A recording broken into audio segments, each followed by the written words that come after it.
this episode of 51 Vets, we sit down with Dan Lee, a friend of 4 years, a very close partner in helping transitioning veterans get jobs. He is a partner at Comvest Credit. And Dan, I would love to turn it over to you for a little bit of background from a high level about what you do, and then I'll turn it over to the guys on the call here to kind of give some quick intros as well. Awesome. Yeah, no, listen, it's my pleasure. Great to meet everybody. Looking forward to a fun discussion. Dan Lee with Comvest Partners. I've been with Comvest for about 10 years. We're a lending platform focused on the lower middle market.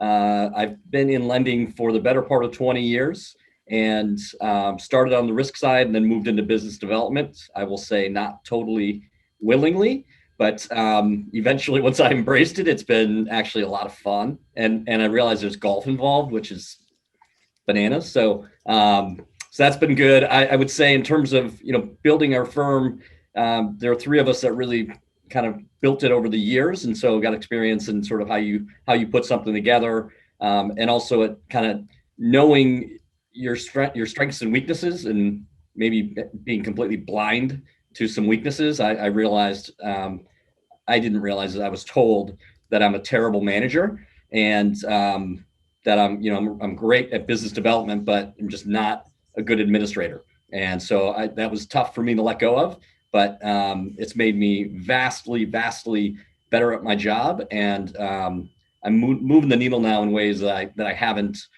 ever in my career. So that's a cool realization at 48. So that's my story. I'm here to help any way I can, and not just on this call, guys. I'm a resource. So, if you come across things, it doesn't make sense to you, you're scratching your head thinking, God, I'd love to bounce this off somebody.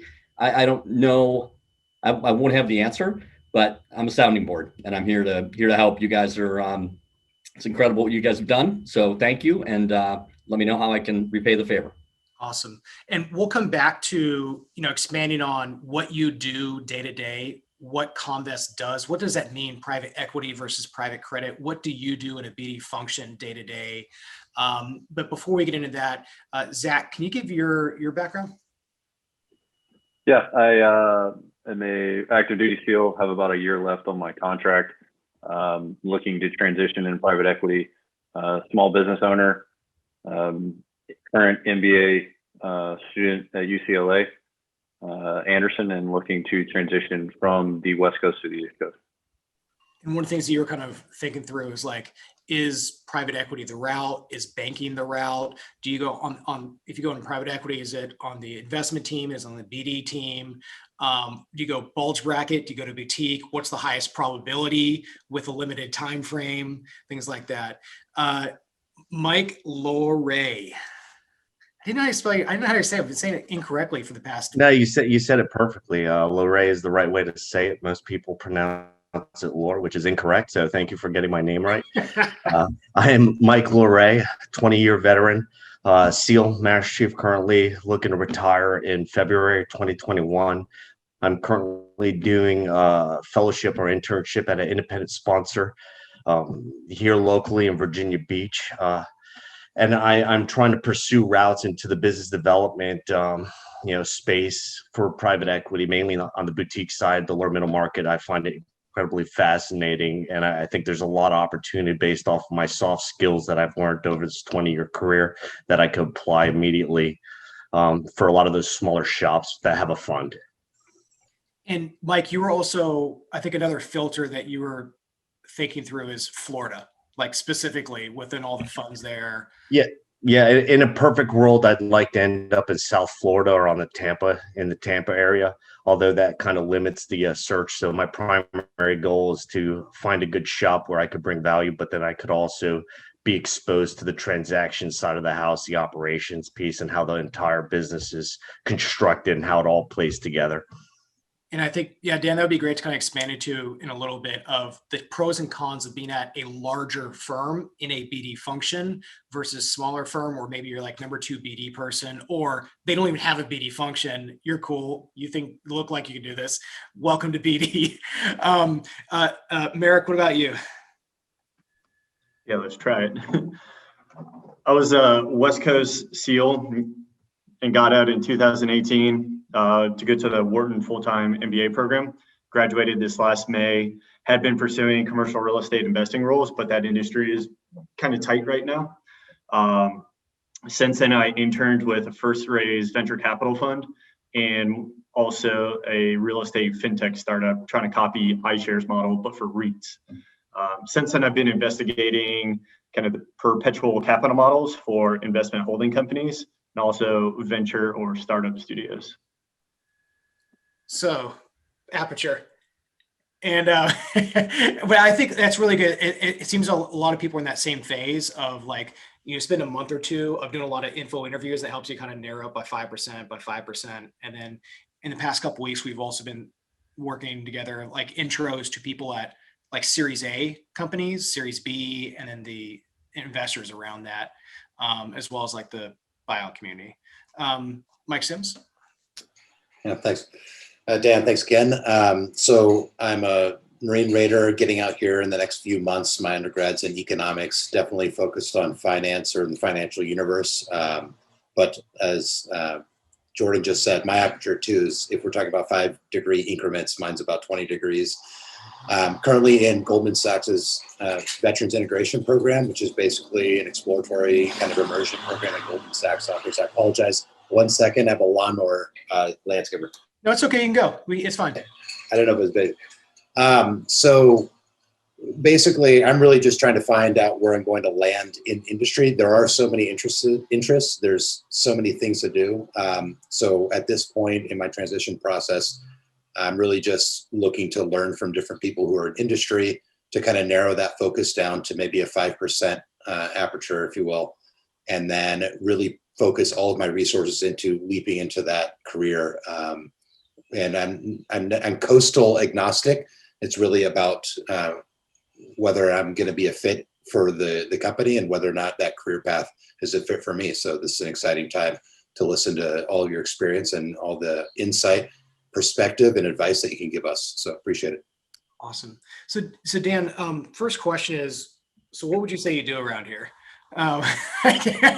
Like, what do you do what is a BD function? How does that play into overall firm? And then guys, if you can take it from here, and I'd love for you to take over the questions. Yeah, it's a great question, Jordan. And 2 or 3 years ago, I would have had a really hard time answering that question, is the God's honest truth. So I moved from sort of one of the 3 people managing the business. I was booted out to a sales role, which felt like a huge demotion, just being honest. I was like, this is bullshit.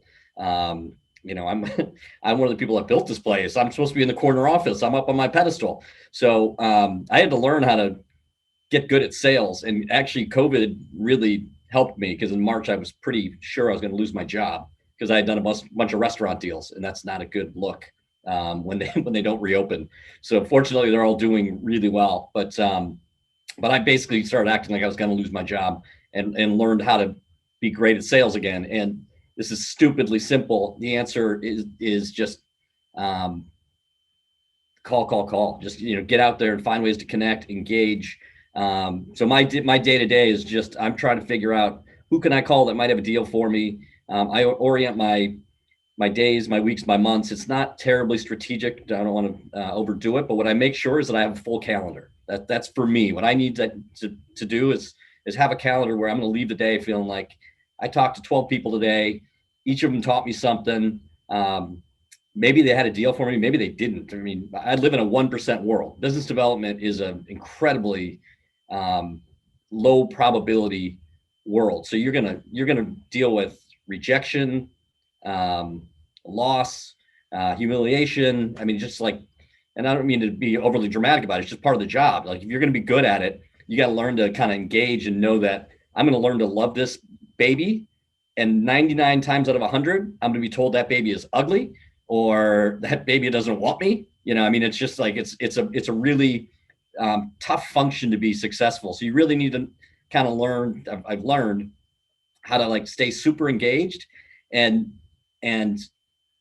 embrace the uncertainty of not knowing how it's going to end, and then don't make it awkward when it doesn't end well. Just like move on. It's business. Just move on, right? So So those are my learnings. I would say it's great. The mix of what you guys are thinking about is awesome. And I would not be, don't worry that your aperture is wide. I think that it's just, if you know what you want to do, awesome. Hone in on it and focus. If you have some areas of interest, you think this might be, I want to figure it out. Don't be afraid to explore. I mean, I started in accounting, went to lending, went to investment banking. Investment banking taught me, investment bankers are glass half full people. You got to be optimistic. You got to be can do. Lenders are glass half empty. That's just a reality and private equity is glass half full too, by the way. But lenders glass half empty because we don't get any of the upside. We only live with the loss. I get my best deals, I get 8%. A good deal, a great deal, I get 8%. A good deal, I get 8%. If I lose money, it's incredibly hard to make that up. Private equity, you can make up a loss very easily. You lose all your money on one investment, get a 3x on another, your investors are happy. And I don't mean to make private equity sound easy. It's not, but that's just the dynamics. If I lose a lot of money on a deal as a lender, I got to do 10 great ones to make up for it. Whereas private equity, you can do one. Venture capital, you can do 1 out of 5 because you get, a 20x. So I realized for myself, I'm a glass half empty guy. I'm a little bit skeptical. I'm from the Midwest. I don't buy into the upside. But then I realized I'm not just really a glass half empty. That's just a risk guy. I'm a little schizophrenic. I'm an optimist in ways, and so that's why I went into business development. So if you think you're more of a cynic, then think risk. That's where you want to be. Think operations. If you think you're more of a sales guy, think business development. So that could be investment banking, that could be business development within private equity, Mike. But you got to be willing to embrace the fact that the tough thing about business development, period, is that, especially if you're going to a shop, Jordan, to your comment, going to a shop that doesn't have it currently and you're building it out, business development can be a unicorn, man. When you don't have it, everyone has their idea of what it looks like, and no one's, some people say, oh, it's a pharmaceutical sales rep, it's that investment banker, it's that guy that was a risk guy that turns into a business development guy. Everyone has their idea of what it should be, and that can be dangerous because then the organization isn't totally clear on what they want you to do, on how they're going to accomplish success. So if you're looking to go to a place that doesn't have a business development function, the most important thing, Mike, on the front end is just figure out if they know what they want. If they tell you, we're just looking for deals, run. I mean, run. And that's not saying it couldn't be a great shop. No, I just shouldn't say run. But just if they're not willing to explore it further with you, run. If they say, look, we're looking for more deal flow. Okay, great. Tell me what that means. How am I going to be successful? Because you can't control if you bring in a deal that's going to close. You can't. They're going to decide whether to do the deal or not. What you can do is bring in more candidates that qualify well. That's it. And then it's a numbers game. So you need to figure out, guys, tell me, how will you define success for me as business development? And I'll say one more thing and then shut up. The way we define it, the way we think about it, is there's accomplishments and there's activity. Okay. Activity, we define what we want to do. I want to make 300 calls a month. I want to see 100 deals a quarter. I want to see 25 deals a quarter that I screen to my committee, meaning I think it's interesting enough that we should issue a term sheet. I want to issue 12 term sheets every 2 months. So what does all this mean? What it means is I can't control if they're actually going to pick me. All I can control is if I'm finding deals that are interesting enough to my guys that they say, yeah, let's go try to win that. Let's go try to win that. And then there's the accomplishment side, which is how many deals did you close? How many dollars did you put to work for the fund? Because at the end of the day, that's why we're all here.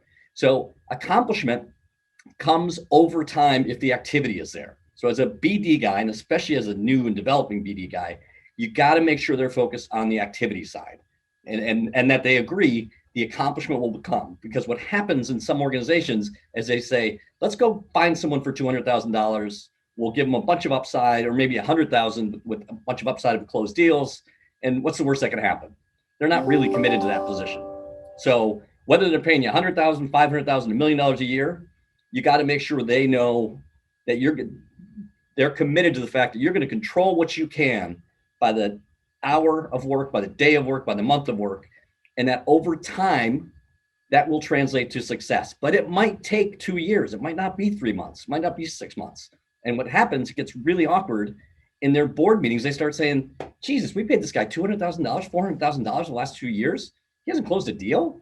What are we doing here, right? I mean, and that happens a lot in firms that don't have a BD function and then hire someone and say, let's give it a shot. So I'll stop there, but that's sort of a lot of my learnings from, being in the industry and seeing where people succeed and where really, really good, strong, successful candidates fail. It's not the failure of the candidate, it's just not the right fit. I got a question on, you're talking about success and the success rate. So where have you seen the most success when you've done your outreach campaigns, whether it's the boutique investment banks, it's the brokers, or it's the family offices, it's the law firms, or going out directly as a proprietary deal directly to a company that your firm looks at industry wise, or that space to target it? Where have you seen the highest probability of deal flow? Yeah, it's a great question. So I will say one of the things that makes us a little bit different, a lot of our competitors focus on lending to private equity sponsors. And when that's your model, your calling effort is super simple. You call the private equity sponsors, and I don't mean to make light of their job. It's a difficult job, but your calling effort is simple. You just make sure you're calling that private equity sponsor enough that he's thinking of you when they have a deal. Our calling effort, because we do a lot of non-sponsored lending, is much, much broader. And let's say you're working for a smaller private equity firm down the road, right? Your calling effort will be much, much broader. You can't just call Houlihan Lokey. You can't just call the Baird and Lincoln, the mid-tier investment banks. If you're working lower middle market, you're looking for proprietary is a very difficult thing to find these days, because there's a broker touching everything, right? There's a guy at the country club who knows someone he's going to hire, but proprietary to me means, it's not in an institution. It's less than 5 people looking at it. I think we think of that as being relatively proprietary. I'm talking to the CEO, right? So I'm in a direct dialogue. So to answer your question, it's 80-20. I spend 80% of my time calling on the 20% that I think are most fruitful, 20% calling on 80%. So, that's just like casting a wide net. So if you looked at my calendar this week, what you'd see is I'm spending a lot of time with the people where I think I have high caliber leads, the Glengarry leads, and I'm spending 20% of my time trying to figure out which part of these 20%, there's 2 or 3 or 4% in that 20 that I'm going to move into the 80. By the way, there's 10, 20% of the 80 that I got to get back down to 20. Because we did a deal with them 2 years ago, but they're not showing me any love these days. There could be a million reasons for that. They might, I might have pissed them off, but I might have done something. They given them an answer they didn't like. I told them their baby's ugly. They might just have figured out that we're too expensive for them. I mean, there's a million reasons, right? But so a great relationship one moment doesn't mean forever. But man, here's maybe the most important takeaway. When you build a relationship that is fruitful, just friggin' bear hug it. I mean, just bear hug it and hang on. That's something that I've taken for granted a lot in my career. And you want to just make sure the easiest way if you find someone that has the type of deals that convert for you, holy shit, just like figure out, how can I be more helpful to you? How can I make your life easier? How can I show you deals? How can I do things that my competitors aren't doing, because they're thinking of business development in a very binary way. They call, they take you to lunch. Do you have any deals for me? No. Okay, see you next quarter. Like that's 90% of business development. It's just, am I making my reps? Am I hitting my reps? That's fine. That succeeds. That works. The real way to build business success in business development is to figure out, how do I create a brand for myself that's known for hustle and is distinguished. Like I want to do business with that guy. That's a guy, high integrity, someone he's looking for ways to help me when he doesn't need to. There's nothing in it for him. So, just figure out how to distinguish yourself with the people that, like the top 10%, your Glengarry leads, just smother them.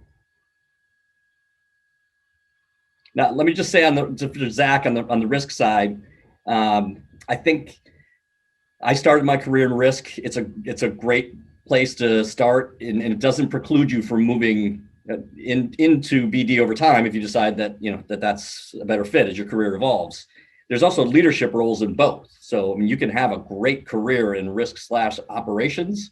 You can have a great career in business development. Frankly, risk has less, ironically, risk in it because that world is very, very well understood by private equity. They understand exactly what they're looking for when they hire a risk guy. They're looking for a certain level of skills, talent, knowledge.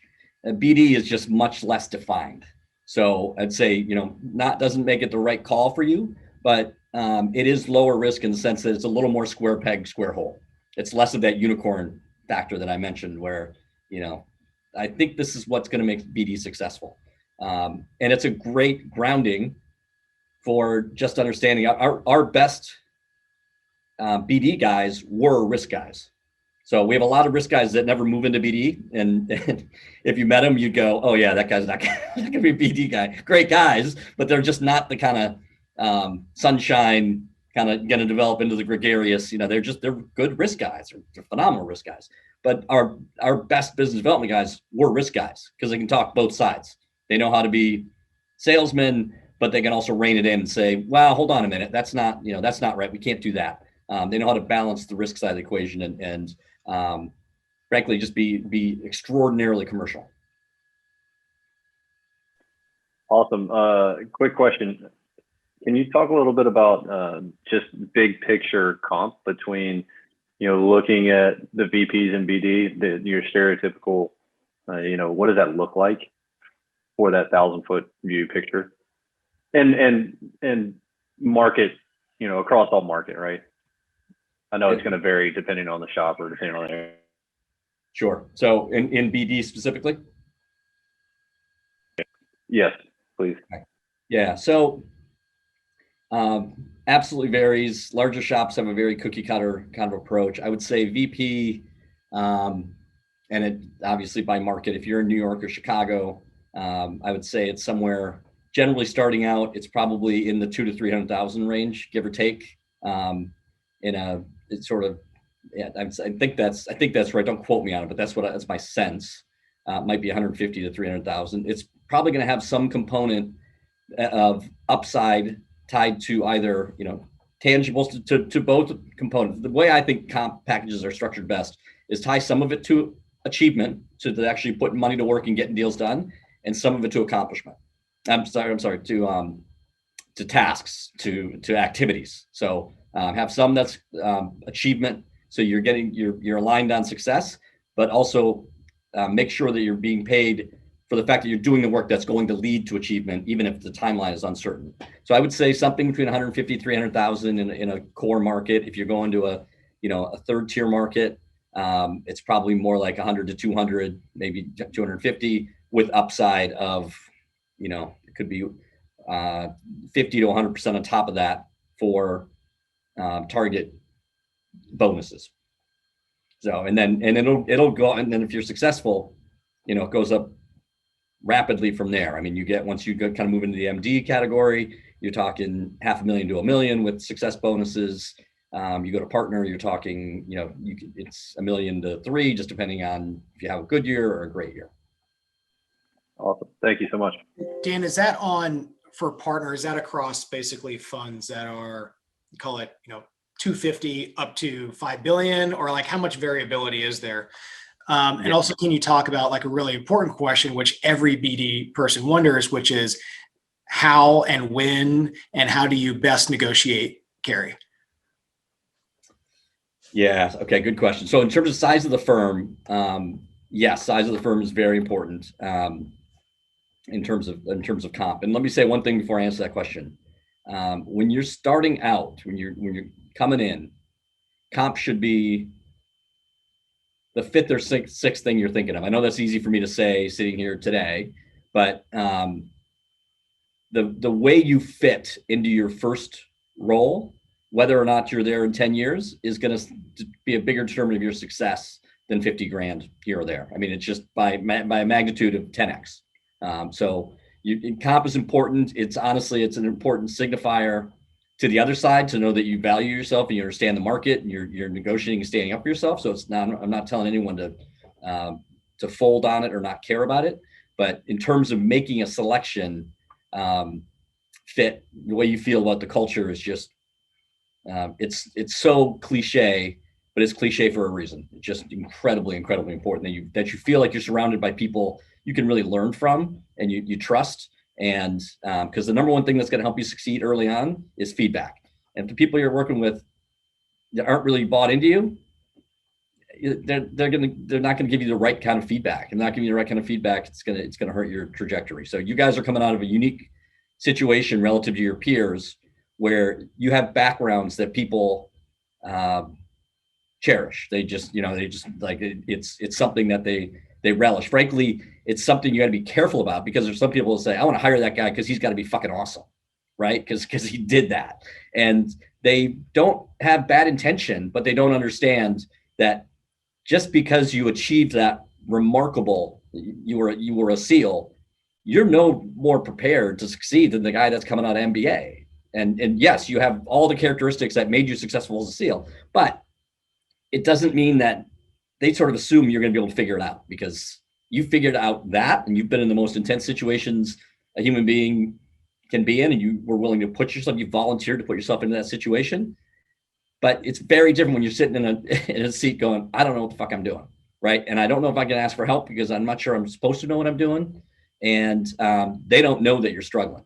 So it's just, just know that people are going to, there are going to be some people that want to hire you because they want to tell their friends they work with a SEAL.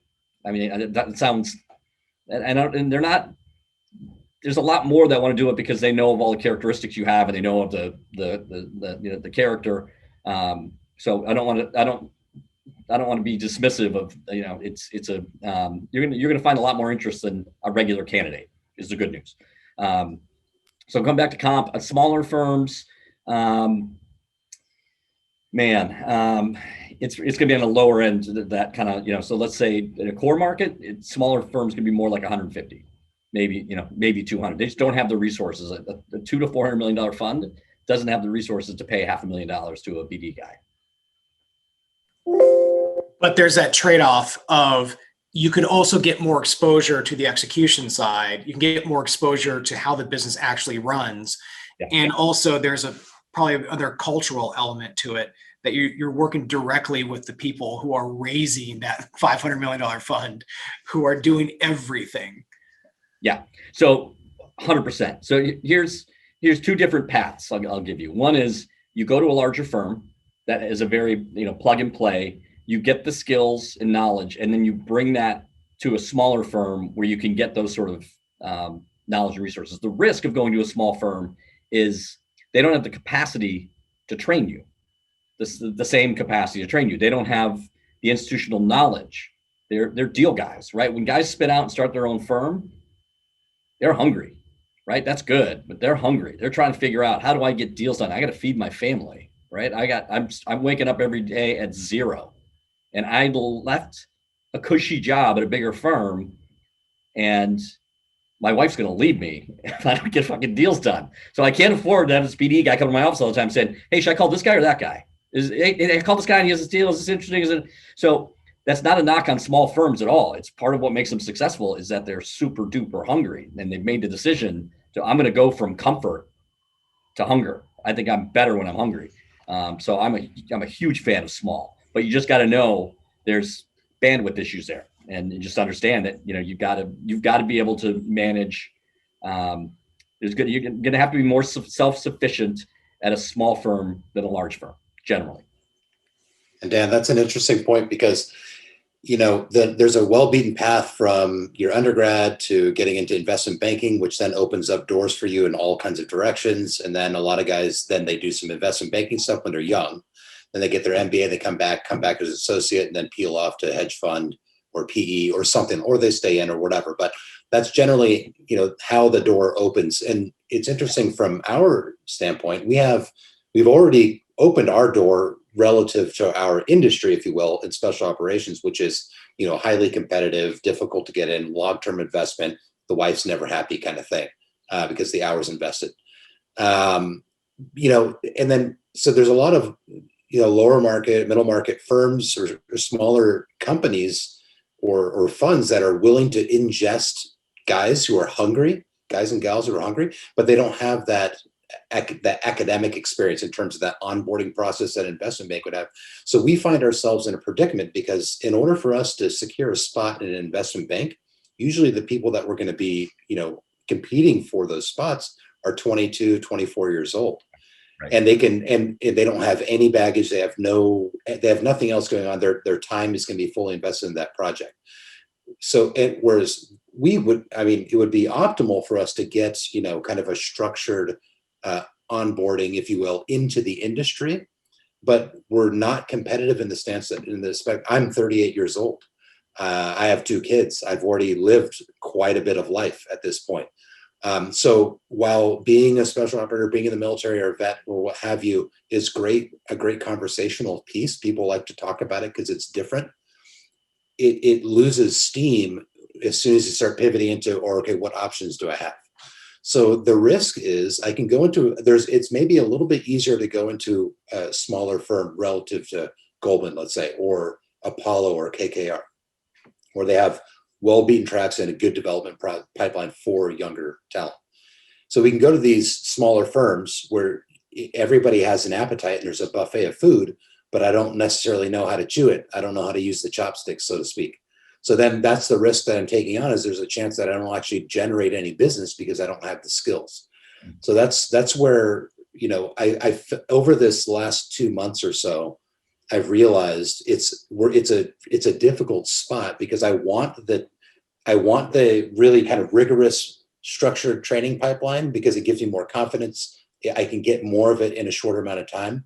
And then the risk is, and then I'm also getting paid, and the risk is lowered in terms of I'm building a set of tools and skills that I can apply and probably be more successful in the short term in terms of generating business or being productive in whatever it is that I'm going into in that part of finance, So like, for example, I'm in this Goldman Sachs program. I've been talking to guys at Citibank and Bank of America and a couple of other places, and it's my age always comes up. So then if I go shoot for another place, that where there's a BD role that's open, a lot of people aren't willing to talk to me because I have zero book. I have lots of people I can call, but maybe 1% of them has any kind of, significance relative to generating business for that firm. So it's pretty difficult, where that risk is, So which is, you gotta be, look, I think super self-aware. I mean, it's funny. I was just thinking as you were talking, you've got to be honest. You guys have all proven you're willing to eat shit, right? Because just what you've done, you're willing to do it, right? And I was going to say, you got to be willing to eat shit from a 27-year-old. Like, it's one thing from a CO, right? It's another from a 27-year-old who's a fucking asshole. Like, that she's just like, who's just being a prick, because part of investment banking is running the gauntlet. I went through it. I ate shit. I worked, 18-hour days and doing meaningless work at times, work that was unnecessary and made more urgent than it needed to be by a factor of 10, and work that I stayed up all night on that was literally thrown out the next morning.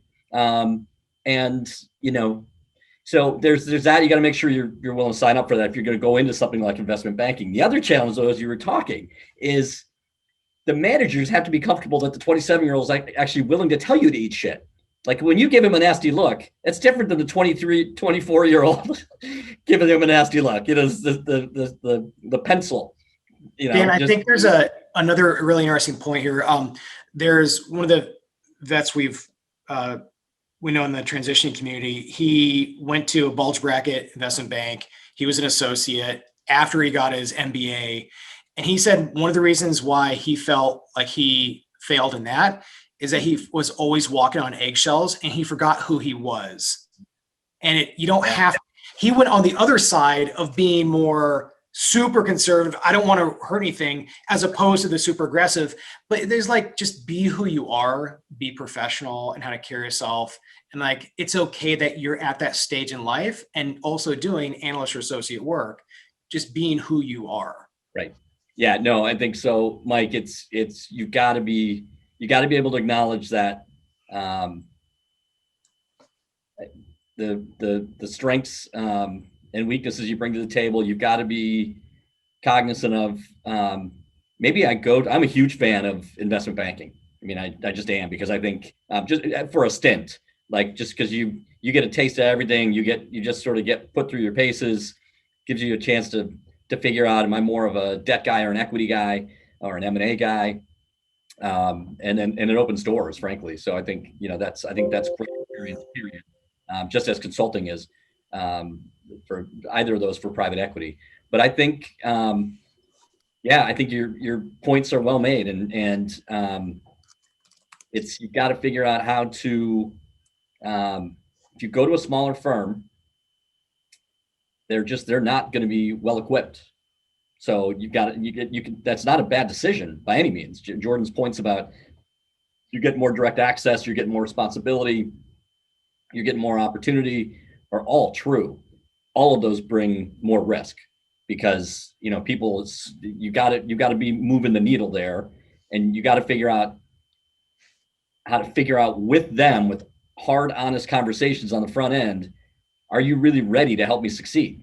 Because I can't do this on my own, and I don't need you hand-holding by any means, right? But I do need guidance, and I need feedback, I need coaching, and a lot of them are going to say, yeah, no, we get it. Come on, it'll be great. You just got to figure out how to really, really press on that and figure out, get past the hell yeah, come on, let's go, and figure out how are you actually going to, it's not just, are you willing to do it? It's how are you going to put in place some sort of mechanism for coaching? It could be a weekly coffee, could be a weekly drink, could be like whatever. Just find some way that they'll say, yes, I love that. Put 30 minutes on my calendar, and some weeks it'll be 5 minutes. Some weeks it'll turn into an hour, right? And sometimes we'll be high-fiving, and sometimes we'll be crying. But you've got to make sure they're willing to give you time. And if they're not, then your odds of success they're random. I'm not going to say they're low, but they're random. You might succeed, you might not. You got to figure out how can you improve your odds of success. I would also, just to jump on the back of that too, is if a firm does actually go through and hire you, then they're probably willing to do that because they're knowing you're not coming. I would imagine that's kind of maybe it's unspoken, but a known thing that they're going to take risk because this is a hungry guy with a proven track record, and they see potential. So they're probably, I would imagine that whoever's making the hiring decisions collectively are saying this guy's going to need some, extra investment on our part collectively to make sure he's going to be successful. So I think it's a fair assumption, but just be careful in the sense that when you're in a room and people are saying, hey, we should hire a vet, there are very, very few people that are going to say no. It's just like, that's just a reality, and so, but you got to make sure they've had the conversation about what that entails, and so your assumption is right. If they've said, hey, we want to find a square peg for this round hole, right? We've got the guy 28-year-old coming out of MBA. He's our square peg. We've done that a million times.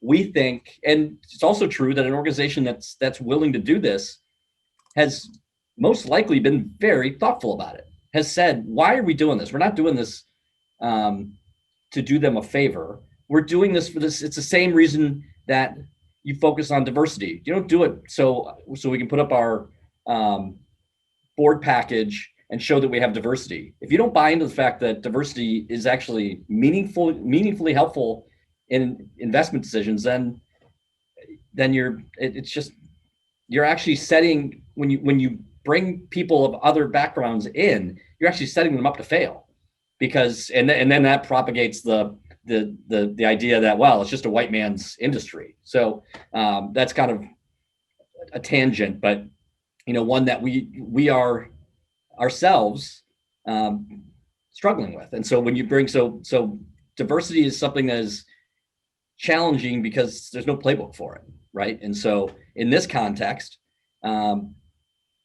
they've most likely made the decision from a place of, we think having someone from an unconventional background would make us stronger as an organization, and yes, there's going to be more guidance and teaching and handholding on the front end, but we're going to get phenomenal benefits from it, because they're going to bring perspectives that the 28-year-old coming out of Wharton doesn't have. It's not his fault. It's just he's been on the treadmill just like the rest of the firm. Let's bring someone in that's gone to hell and made voluntarily said, I want to go push myself to my limits and put myself into the most dangerous situations I can, because I believe in the cause and I believe in my team, and I want to be, and that's what's more powerful than that, right? So people Yeah, that I are think that there are some interesting things here. You know, when you talk about risk and return, you know, in decision investments, you're trying to find the outliers. You're trying to, you know, think differently about things as opposed to bringing everyone into it. So it's like, how do you position your personal message that fits that narrative?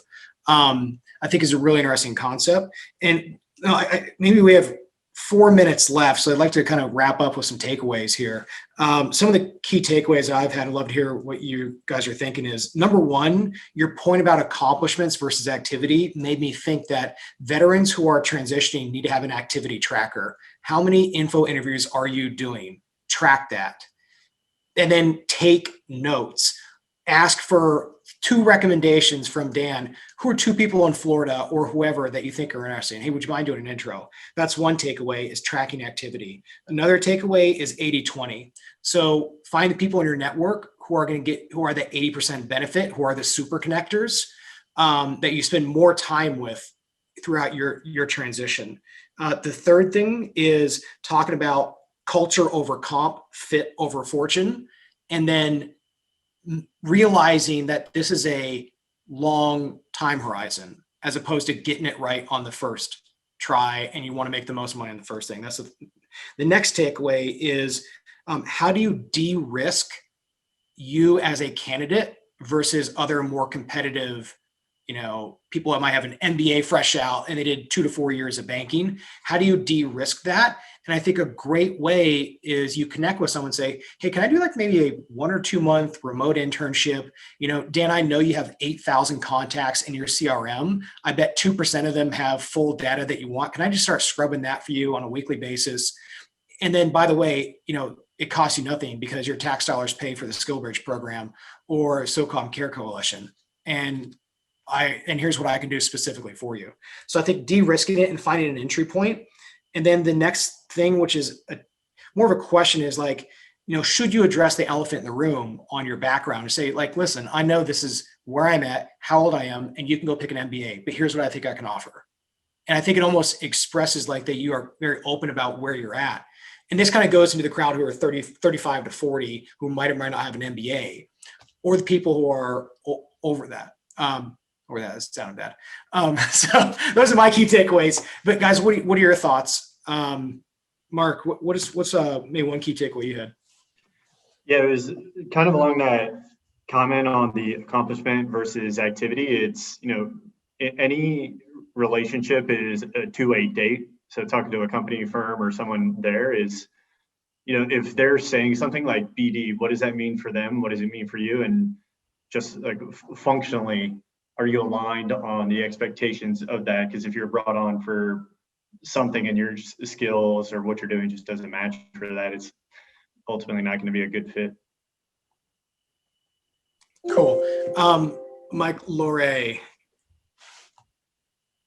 think you covered everything. Honestly, how you broke down the points, I think they're all relatively or incredibly essential. And the other takeaway I got this is, how do we not become the party favor? You know, is that something that we end up getting an informational interview, but we end up kind of just the seal, you know, and we're like, hang on my arm. This is my party favor.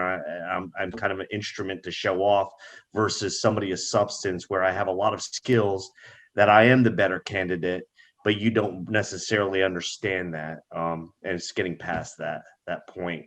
Yeah, it's that fine balance, because that is one of the reasons why they're talking to you, because your background is also one of the reasons why you're trying to differentiate yourself from the others. Right. But you're not the trophy. Like, and I don't want to be like, I'm more than this kind of mentality. Exactly. There's more depth to us than just what's perceived in Hollywood. Mike Sims. I would say that most of it's been covered, but for me personally, from the IB route, the traditional beaten path in terms of acquiring the skill sets needed to be successful, down the road in any industry you go, and reporting to that 27-year-old who has a conscience of how he wants to, manage me. I'm totally manageable and I'm totally teachable because I have long-term goals and objectives. I don't have short-term defensive traits, so I'm here to learn ultimately and be successful. And I want to be a valuable asset to the company that's willing to take risk on me. So I can put a lot of that stuff behind me. And I've dealt with all kinds of people from starting with the adjectives from every letter in the alphabet. So I'm just really here willing to work. So it's all great information. Thanks, Dan. I appreciate your insight. And Zach, take us home. For me, one of the biggest take homes was just really putting a lot of thought into how to deleverage from their perspective. You as a vet, they might not understand, not necessarily the baggage, but the lack of soft or hard skills that might fit, that you can and you have the capacity to learn. But coming from their perspective, how to de-risk that, how to really leverage your skill sets and understand both sides of that equation. And your point that you made about saying like, hey, let me teach you how to, potentially coach me if there's a shortfall there, or help me help you through that process, and it being a two-way street, I think was a huge takeaway for me. Awesome. Thank you so much, Dan. Jordan, Thank let you. me close it real quick if I could, guys. I hope you found it helpful. It's I can be way more helpful from here than a half an hour of my time. So I'm not going to have answers for you. I'm not going to be able to hand you the Glengarry lead, but I am here to help. And just please, if take nothing else away from this call, just don't be bashful. When someone offers to help you, just fucking take him up on it. And I know that sometimes they go, I don't want to bother him, he's busy, or that, I don't know. Just, you're going to repay the favor down the road. You're going to be good to the guy that reaches out to you and says, hey, I could use a hand. So I'm here to help. And you guys will pay it forward later, but I don't have answers, but I'll do anything I can to help. All right, guys. Thanks so much.